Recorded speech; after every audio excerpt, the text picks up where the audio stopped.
Muito bem, senhoras e senhores, vamos agora, atenção, atenção, vamos agora com esse momento todo especial aqui da nossa programação, que é esse serviço de utilidade pública aqui através do rádio. Agora 12 horas e 40 minutos, vamos já receber o boa tarde. Dr. Paulo, seja bem-vindo. Tudo bem, Dr. Paulo?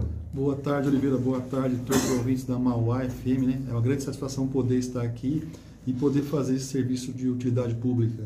Vamos receber também o boa tarde do Dr. Leandro. Dr. Leandro, seja bem-vindo. Tudo bem, doutor? Tudo bom, Oliveira? Boa tarde a todos. É um prazer estar aqui no programa e esperamos aí responder as perguntas. O Dr. Paulo, Dr. Leandro, semana passada, né, a gente teve aqui uma pergunta, né, a respeito aí do...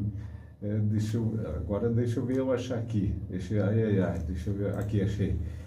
Oliveira, pergunta aí para os advogados...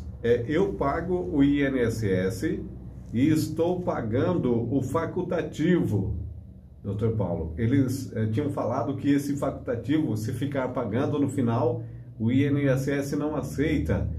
O que tem que fazer, ela está dizendo aqui, Dr. Paulo, que trabalha de doméstica e paga, né, por conta própria, né, paga os 5%, né, mas estou pagando esse facultativo.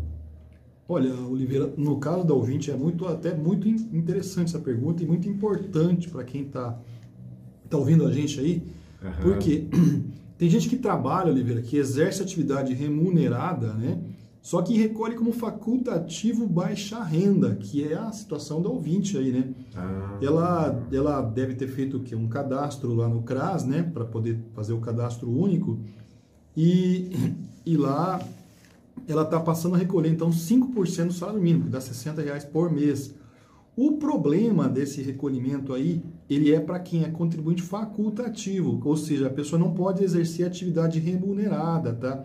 No caso de quem exerce atividade remunerada, não pode jamais recolher como facultativo, por quê? Porque senão a contribuição não vai ser validada. Então, quem exerce atividade remunerada, a gente sempre recomenda aqui abrir um MEI. E no caso de quem trabalha por conta própria, né, trabalha como doméstica, lá, empregado doméstico, não empregado doméstico, quem trabalha como doméstica, né, diarista, doméstica, tem o cadastro certinho lá na hora que você vai fazer o cadastro do MEI, tem uma profissão certinha para ela. Então, o caso certo dela não é recolher como facultativo jamais, porque ela trabalha.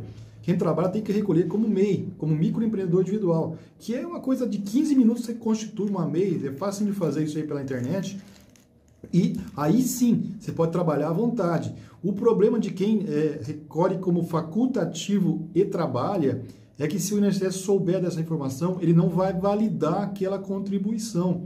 Então a pessoa está jogando dinheiro fora, tá? Olha aí, gente, olha aí. Quem trabalha como facultativo tem que constituir uma MEI, ou para de trabalhar, porque uma coisa é incompatível com a outra, tá?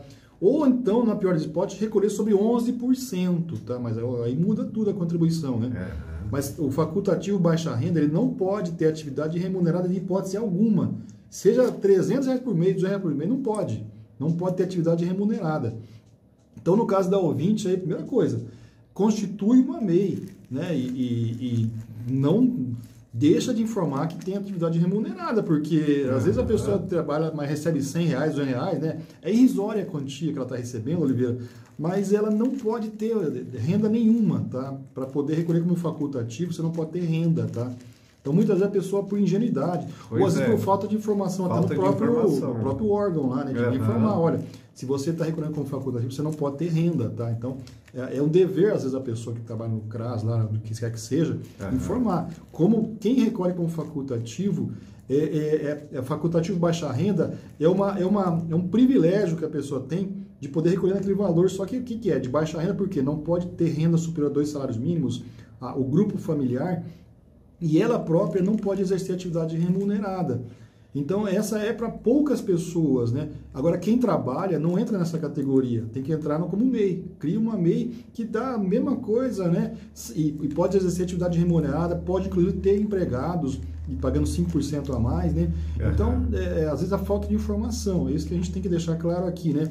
Tenta corrigir o quanto antes, constituir uma MEI, e aí sim, não tem problema nenhum. Olha aí, gente, a importância, né, Dr. Paulo, Dr. Leandro, desse serviço de utilidade pública aqui através do rádio. vai pagar o mesmo valor, né, doutor Paulo? Que ela já vem pagando, ela vai pagar o mesmo Exatamente. Olha aí. O problema, Oliveira, é que, às vezes, quem recolhe como contribuinte facultativo baixa renda, 5%, às vezes ele, por ingenuidade, né, ele não sabe. Então, não é má fé. Exato. Puramente foi mal orientado. Né? Então, a informação tem que ser... Nessa hora aqui a gente tem que passar exatamente, olha, para de recolher como facultativo, muda, cria uma MEI, 15 minutos você cria na internet uma MEI, e aí sim, você pode recolher, pode trabalhar, não tem problema nenhum.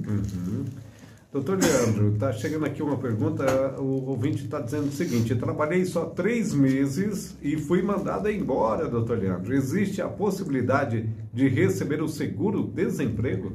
Então, depende, Oliveira. Por quê? Porque quando você vai cumprir a carência do seguro-desemprego, não necessariamente você vai utilizar só o seu último contrato de trabalho. Você pode utilizar outros contratos de trabalho que você teve, Oliveira. Então, por exemplo, eu trabalhei 1 ano numa empresa, eu pedi as contas. Depois eu fui contratado numa outra empresa, trabalhei só 3 meses e fui mandado embora. Eu posso utilizar aquele 1 ano da outra empresa também para fins do seguro-desemprego, para cumprir a carência, né? Que a carência do seguro-desemprego vai depender da época que você vai pedir o seguro-desemprego. Se for a primeira vez que você for pedir, você tem que cumprir 12 meses. A segunda, 9 meses, a terceira, 6 meses, e daí para frente é só 6 meses. Para cumprir essa carência de 12 ou 9 ou 6 meses, você pode utilizar contratos anteriores, desde que esses contratos estejam num prazo aí de 36 meses. Aí você pode utilizar. E desde que também, esse período que você vai utilizar não pode já ter sido usado para fins de seguro-desemprego, daí não faz sentido. Então, se eu já usei aquele período para receber um seguro-desemprego, não vou poder usá-lo novamente. Mas se ele não foi usado, você pode usá-lo dentro desse prazo dos últimos 36 meses. Né? Então, é possível sim. Eu trabalhei só 3 meses, mas eu tenho que olhar o passado dessa pessoa. Se ela tem contratos anteriores. Às vezes, com contratos anteriores, somando com esses contratos, você pode chegar no período de carência, no tempo de carência necessário para receber o seguro-desemprego. Doutor Leandro, a dúvida que a doutor Paulo está chegando aqui uma dúvida. Ouvi falar que quando o empregado completa 70 anos de idade, doutor Paulo, é possível que o próprio patrão peça a aposentadoria dele e faça a rescisão do contrato de trabalho. Isso é verdade, doutor Paulo? Olha, tem coisas que na teoria existe, Oliveira. Isso, na verdade, o que o nosso ouvinte está falando, a possibilidade do próprio patrão pedir a aposentadoria do empregado, né, e fazer a rescisão do contrato de trabalho quando o empregado completa 70 anos de idade, essa possibilidade existe. Mas existe uma coisa que eu nunca vi na prática, porque o empregado tem que, além de ter 70 anos de idade, o empregado tem que ter no mínimo 15 anos de recolhimento, tá? Então, nem sempre o empregado tem esses 15 anos, porque às vezes a pessoa trabalhou sem registro, informal.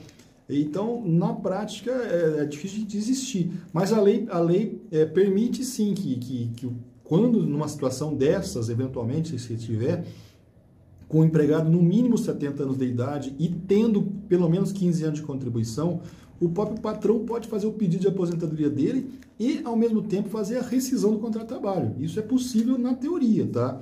É que na prática eu nunca vi. Nunca vi porque, geralmente, a pessoa com 65 anos de idade, ela já não aguenta mais trabalhar, né? Já está parando, já está procurando saber o direito dela, já vai indo atrás dos seus direitos. Então, a pessoa não fica trabalhando até os 70 anos de idade, né? O serviço público é possível porque a pessoa pode trabalhar até os 75 anos de idade, tem a compulsória lá, né? Mas na iniciativa privada é muito raro de acontecer.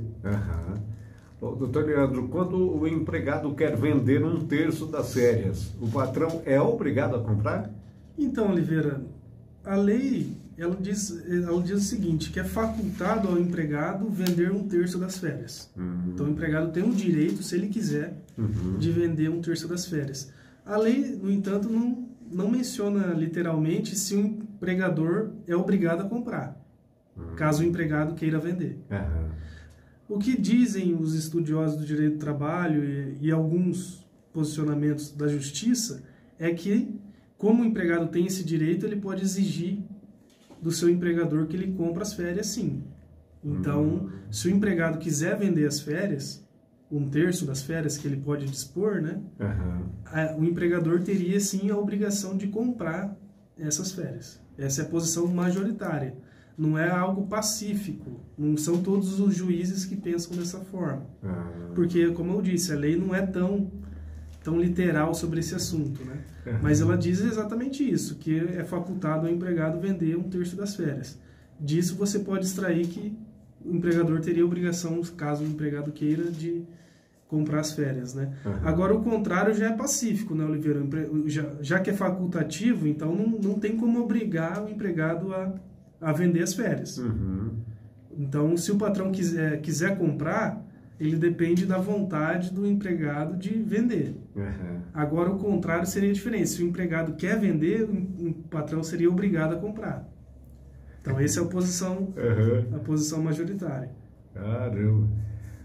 Doutor Paulo, foi contratado quando faltava 2 meses para terminar o período de graça. Antes de completar 12 meses do novo emprego, foi acometido de uma doença que não está na lista elaborada pelo Ministério da Saúde e Previdência Social.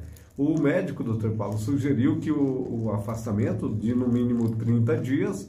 Será que eu tenho direito ao auxílio-doença, doutor Paulo? Bom, primeira coisa, Oliveira, para quem está pensando em pedir um auxílio-doença, né? Auxílio-doença, a pessoa está com uma doença, está incapacitado de trabalhar, tem que saber que tem o quê? Tem que cumprir uma carência. O que é carência? Carência é tempo mínimo de contribuição. Então, você que está pensando em pedir um auxílio-doença, você tem que ver se você tem pelo menos 12 meses de recolhimento para poder pedir um auxílio-doença, tá? 12 meses de recolhimento. É a chamada carência. Só que a nossa lei de legislação previdenciária, ela diz que em determinadas doenças você não precisa cumprir esses 12 meses, né? Ou seja, basta você começou a trabalhar, se você contraiu aquela doença, o INSS é obrigado a dar cobertura, independentemente de saber quantas contribuições você tenha. Então, dentre essas doenças graves, né, você pode imaginar que tem o quê? Tem a cardiopatia grave, né, a pessoa com problema no coração, a AIDS, né, hepatopatia, toxoplasmose. Então, tem uma série de doenças que fazem parte dessa relação de doenças graves que a pessoa não precisa cumprir 12 meses, né? Basta ter a doença, né? O câncer é um desses também. A pessoa começou a trabalhar, descobriu que tem um câncer, pronto, não precisa nem cumprir 12 meses. O INSS vai dar auxílio-doença, né? E aí, o que acontece? É uma relação de 12, 13 doenças lá, e o INSS entende que não são só aquelas doenças, não pode ter nenhuma outra mais, né? Mas na justiça, apesar de não ser uma coisa pacífica, existem entendimentos que aquela relação ela pode ser ampliada, porque com quais critérios o Ministério da Previdência chegou para dizer que são aquelas doenças e nenhuma outra. Então, se pode aquela, por que não pode ter alguma outra de similar, sintomas parecidos, né? Então, a justiça tem ampliado, mas não é uma coisa assim pacífica, né? E situações em que tem que brigar na justiça. O INSS já disse que são só aquelas doenças. A justiça, em algumas situações, até admitido ampliar, mas não é uma coisa pacífica, né? Então, no caso do ouvinte aqui, o que mais a gente pode acrescentar aqui? Ele falou que trabalhou antes, né? Então, o que acontece, então? Se você não tem 12 meses nesse teu emprego agora, mas você já trabalhou antes, você já tem contribuições anteriores, óbvio que você pode somar aquelas contribuições para dar as 12 contribuições. Então, você não tem que ter 12 contribuições no seu atual emprego, você pode ter somando as 12 contribuições. O que não pode, eventualmente, você perdeu a qualidade de segurado, perdeu no passado, né? E voltou a recolher agora.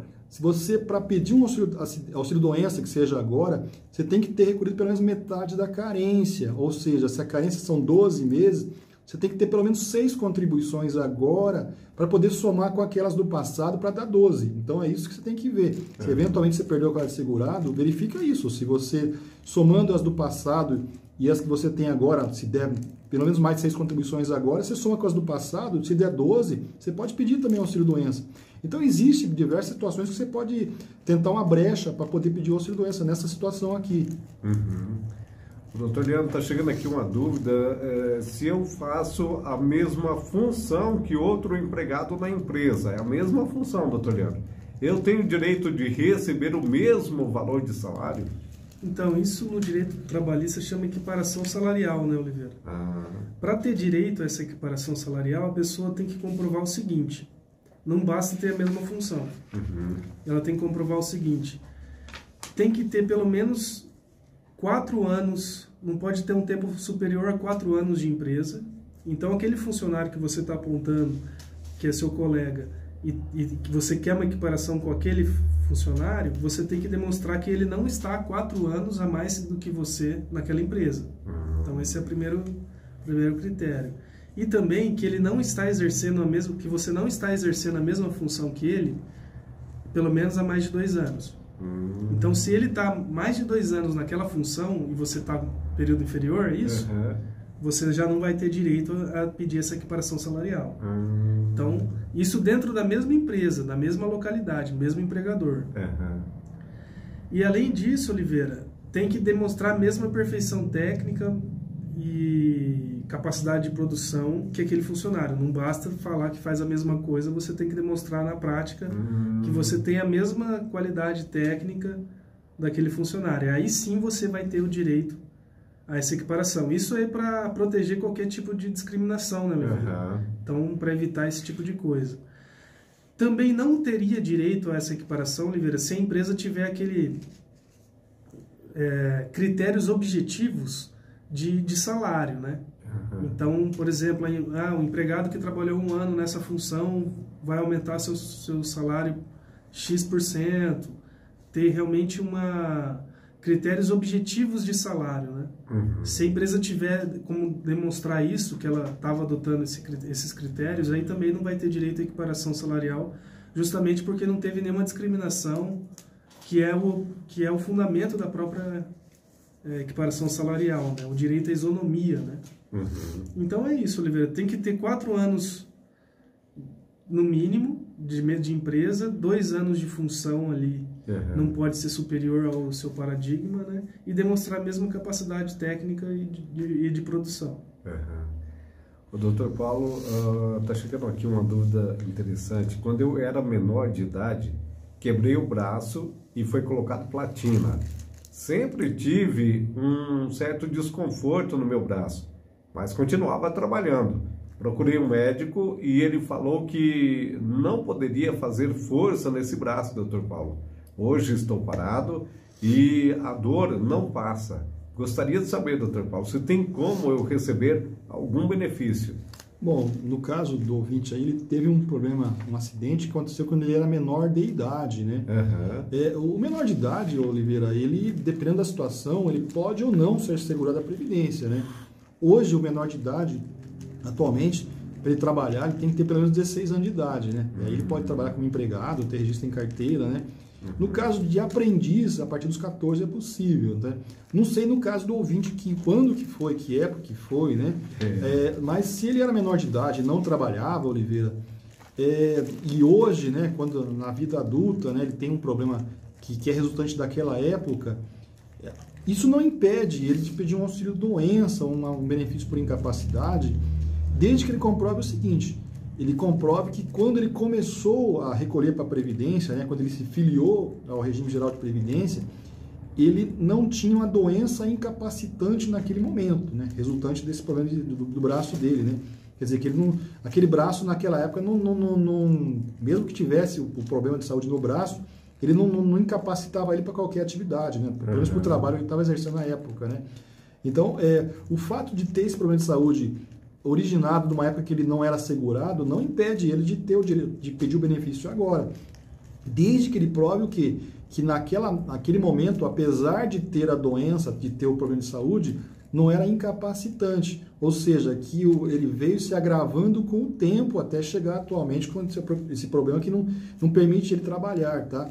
Então, no caso do ouvinte, tem que demonstrar isso. Apesar de ter a doença, de ter o braço que eu quebrei lá no passado, quando eu era criança, naquela época eu não estava incapacitado. Eu vim capacitar a partir de agora, recentemente, né? E evidentemente, para ele pedir um benefício para a Previdência, ele tem que ser segurado. Isso é a primeira questão. tem que ter segurado e tem que ter pelo menos 12 meses de recolhimento, tá? Para poder pedir um auxílio-doença. Mas fora isso, e demonstrar o quê? Com exames médicos, né? Com exames médicos, que aquele problema ali veio se agravando com o tempo. Isso que o médico da Previdência vai avaliar. Se ele já não se filiou ao regime geral, ao INSS, se ele já não se filiou incapaz. Isso o médico vai avaliar também, né? Porque nada impede a pessoa de ter uma doença pré-existente que naquele momento não impede ele. Mas ele vai ter que demonstrar, com meio de exames, que a incapacidade aconteceu agora, não naquela época, né? Então, aquela analogia do carro que foi roubado, né? Depois que você rouba o carro, é lógico que foi roubado, você não adianta você fazer seguro, o INSS não vai dar cobertura. Mas se você demonstrar, nesse caso aqui, que você já tinha um problema de saúde e esse problema de saúde veio a se agravar agora, com certeza o INSS vai dar cobertura. Oliveira, pergunta aí para o doutor Leandro, o meu patrão paga comissão por fora, todo mês. Essa verba não aparece no meu holerite, doutor Leandro. Quais são os meus direitos nesse caso? Então, Oliveira, no caso, quando a pessoa recebe por fora, ela teria que, primeiramente, se ela quer integrar esse valor que ela recebe por fora no seu salário, né, ela teria que comprovar isso, né? Isso vai ser uma dificuldade muito grande, porque normalmente quem recebe por fora recebe em dinheiro, né? E não vai conseguir comprovar isso. Mas por meio de testemunhas, você poderia provar que recebe por fora. Uma vez que você comprovar que recebe por fora, isso vai integrar no seu salário e vai aumentar o valor das suas férias, vai aumentar o valor do seu FGTS, vai aumentar o valor do seu 13º, e todas as verbas trabalhistas, os reflexos trabalhistas vão ter um aumento em razão dessa incorporação do salário por fora que você recebia, né? Então é importante ter esse conhecimento de que o salário por fora está te prejudicando, porque ele não está integrando no seu salário, né, de forma oficial, digamos assim, de modo que você vai ter um prejuízo nas suas horas extras, você vai ter um prejuízo no FGTS e nas demais verbas trabalhistas. Então é importante a pessoa ter essa informação de que o salário por fora está trazendo esse prejuízo. O que, como a gente falou já, né, tem a dificuldade de você provar que recebe por fora. Porque às vezes você recebe em dinheiro sem recibo, né? E aí, para você provar quando não tem outra chance, mesmo não tem nenhum documento, só com testemunhas. Aí teria que ter testemunhas para provar que você recebe por fora e pedir que seja incorporada essa verba para dar esses reflexos trabalhistas que você deixou de receber, né, essas diferenças. Então, receber por fora, está por fora, né, doutor? Exatamente. Está por fora aí. Doutor Paulo, meu irmão está preso, ele trabalhou uma vez de carteira assinada há 13 anos.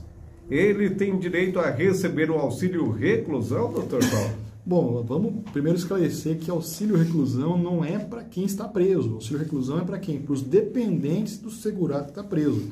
Então, quem está preso não recebe nada do INSS, né? Não recebe nada. E quem seriam as pessoas que podem receber? A esposa, né, o marido tal, e filho solteiro até 21 anos. Então, esse sim tem direito a receber auxílio reclusão, se demonstrarem o quê?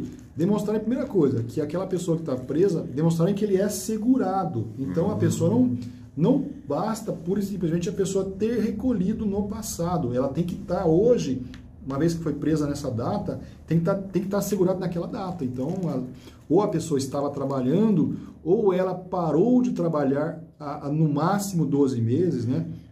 Porque enquanto você está desempregado, depois que você saiu do serviço, você permanece segurado por pelo menos 12 meses. Então, nesse período, se você for preso, o que vier acontecer, está coberto, né?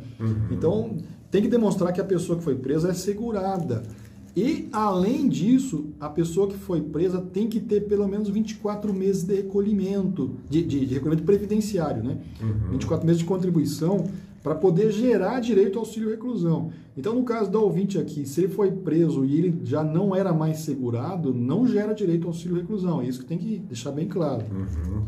Doutor Paulo, doutor Leandro, eu quero agradecer imensamente a presença de vocês aqui na nossa programação. Doutor Paulo, doutor Leandro, que a gente recebe de informação quando a gente está, né, na rua, né, daí no estabelecimento comercial da cidade, O pessoal fala, ó, Oliveira, eu acompanho lá a programação no Dia dos Advogados lá e fico ouvindo, né, tudinho, porque traz informações importantes. Nosso muito obrigado pela parceria, viu, doutor Paulo? Oliveira, uma grande satisfação saber que a gente tem essa audiência aí, né? Então, e um grande abraço, então, para os nossos ouvintes. Obrigado, doutor Leandro. Que Deus abençoe. A gente agradece a audiência, Oliveira, e esperamos voltar aí na semana que vem. Um grande abraço. Olha, gente, o doutor Paulo e o doutor Leandro vão dar um tempinho aqui nas nossas dependências, nas dependências aqui da rádio, tá? E você pode vir aqui conversar diretamente com eles. Às vezes é um assunto um pouquinho complicado, você quer conversar no tete-a-tete, né? Olho no olho, quer explicar melhor aí a sua dúvida? Vem para cá, tá? Vem para a rádio aqui. Ah, bem pertinho aqui do módulo policial, pertinho da Real Livraria e Papelaria, e você já conversa diretamente com os advogados, Dr. Paulo e o Dr. Leandro. E assim a gente vai finalizando o nosso programa de hoje. Obrigado, gente, que Deus abençoe a todos. Seu João